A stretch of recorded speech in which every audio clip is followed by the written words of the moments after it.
I often cover heavy-handed regulations that squeeze small, hard-working Australian business owners out of existence.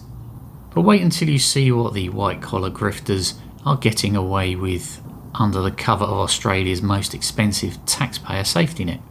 Because this story is an absolute shocker. On June 22nd, the corporate watchdog Asic officially hauled Gold Coast property developer David McWilliams into Southport Magistrates Court on 13 criminal charges.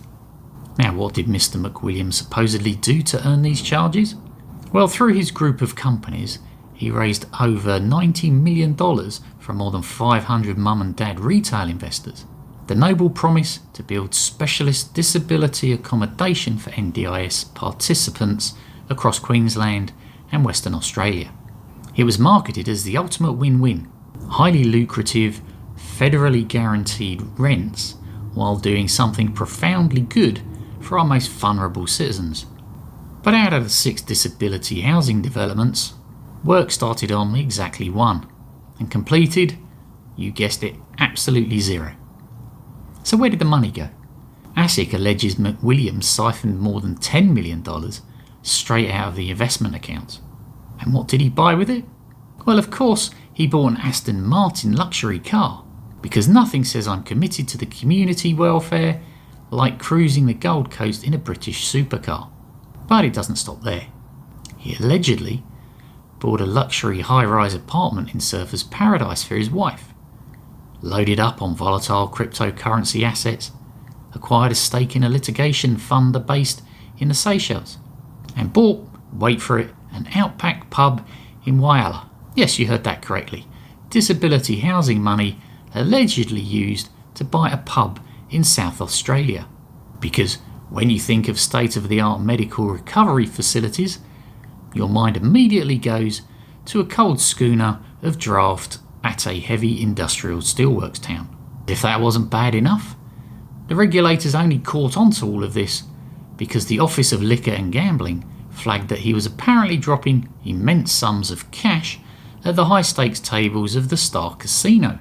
And Asic filed urgent civil proceedings for this in September 2024. Yes, nearly 2 years ago. If that's urgent, no wonder why people think they can get away with it. But beyond the sheer arrogance of this particular case, we have to look at the broader reality and ask, just how much potential fraud is there floating around the cracks of the NDIS? If one developer can easily gather $90 million in retail investments using the NDIS brand name as a shield, while building absolutely nothing, what is happening in the rest of the market? This is why the recent government announcements about slowing down the increase in the cost of NDIS misses the point completely. Canberra keeps focusing on cutting back core services and capacity building funds for disabled participants. They want to pinch pennies on occupational therapists and sensory supports, claiming they are saving the budget, but they are missing the massive, gaping structural loopholes where unlisted entities, rogue developers and opportunistic syndicates use the NDIS logo as a magic key to lock in massive capital, charge outrageous fees and siphon it off to fund gambling sprees, high-rise apartments and luxury cars. Cutting participants' core funding doesn't stop the crooks, it just punishes the vulnerable. We need direct accountability, independent audits of every dollar, and an end to the private gold rush. Let me know your thoughts in the comments. Is the NDIS fixable, or has it gone too far? Links below in the description, and thanks for watching.